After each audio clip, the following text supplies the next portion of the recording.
It's not about where you start, it's where you finish. This deal was a backbreaker, and today we're going to talk about what the buyer learned, that it's not about where you start, it's where you finish. What the seller learned, that her property was not what she thought it was. And what I learned, I never sold a horse ranch before. Let's snap to it right now.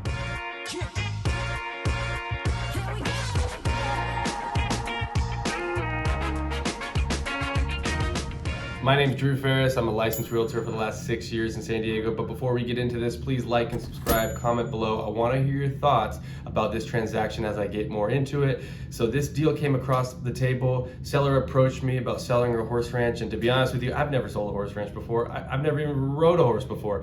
So when this came across my table, I thought, you know what, why not? I'm ambitious. I like to take on new challenges. I've always been that type of guy. So she approached me with this property, and let me tell you, it was a fixer. This property needed tons of work. It had $20,000 plus worth of termite, flooring that needed to be redone. It had mold, it had leaks. I mean, just if you think of it, you name it. I mean, it was just a hellish of a property. So when came across to me and I took a walk on the grounds, I thought, okay, well, this is going to be more work than I thought. So we tried to get it sold off market, or she tried to get it sold off market in the past. Didn't really work, never came to terms, not really surprised. So she came to me and said, let's put it on the market. So, you know, to start, we had to come up with a price. And, you know, she thought her property was worth, you know, between 800 and 850. And, you know, as a younger agent at the time, I thought, okay, let's test that price. The market's, you know, decently hot here, and there's been a lot of buyer interest for this property off market. So let's see what the market says.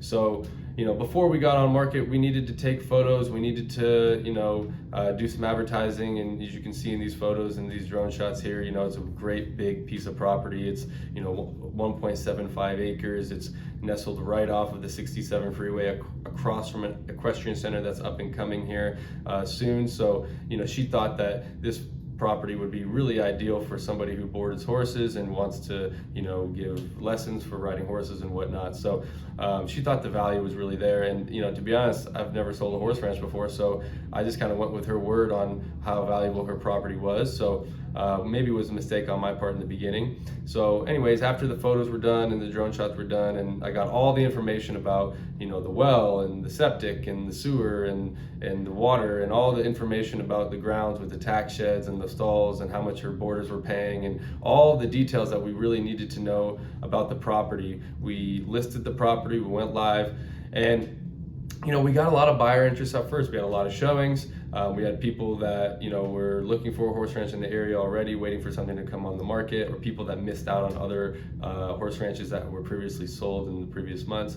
So we had a lot of showings, and, you know, ultimately we were patient. We waited a month or two. The first offer we got was really low, and it was contingent, and there was a lot of credits, and it just wasn't a strong offer. So we decided to not respond and waited it out. And then we came across a buyer who was really serious, who really wanted the property, who was actually going to convert the horse ranch into a trucking business, or a trucking lot for his trucking business. So you know, okay, my seller didn't mind, so she didn't really care. So we ended up doing a multiple counter situation with a lower offer. We ended up getting in contract for, you know, right around 800,000 with a seller credit to buy down his rate. But ultimately, my seller was really happy. We waited it out. We got this strong offer going in.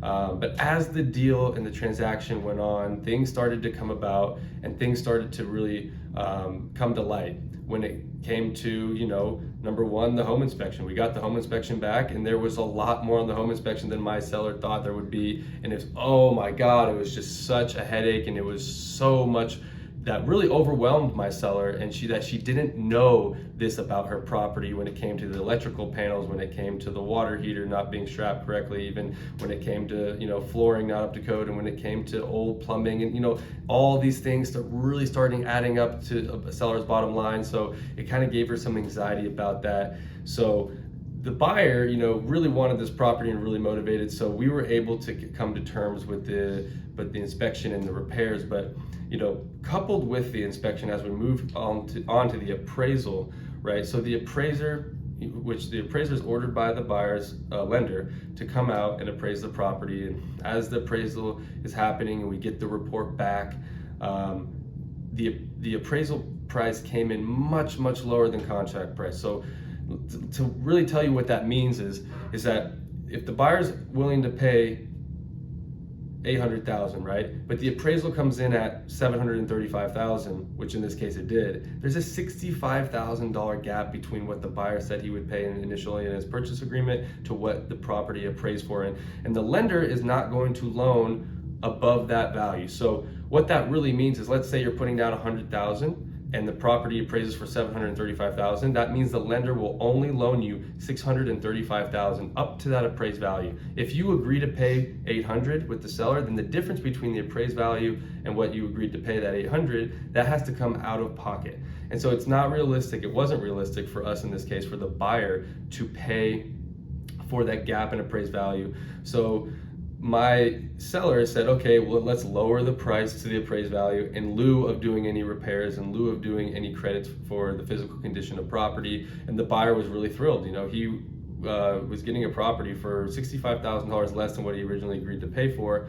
And it really was a benefit for him. So those two aspects of the transaction tied in together. And, you know, something that I also want to bring up is that this property, there is an ADU, unpermitted ADU in the back of the property, and there was tenants who were not willing to move out willingly, and they were now classified as squatters, and they needed to get settled, you know, with the buyer and the seller in a potential cash for keys situation, which we ended up doing.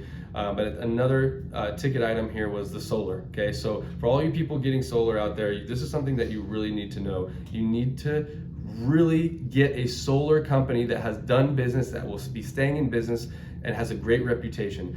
The solar company that my seller ended up getting and using, when it ended up going bankrupt, and it was really difficult to get a hold of the solar company, and so we didn't know how much was left on her amount to be paid for solar, and we didn't even know if it could be paid off by the buyer or the seller or transferred over to the new buyer. So that aspect of the transaction was a really critical amount, because at the end of escrow, my seller had to pay $25,000 from her proceeds to pay off the solar company, which is a ridiculous amount to know. And if we would have known that earlier in the transaction, then we would have been able to negotiate that in the deal. But because the solar company was out of business, was bankrupt, was not getting back to us after numerous calls and texts and emails to try to get a hold of them, we ended up not knowing this till the end of the transaction. So the buyer ended up getting solar paid off free and clear, because it wasn't transferable and it had to be paid off by the seller.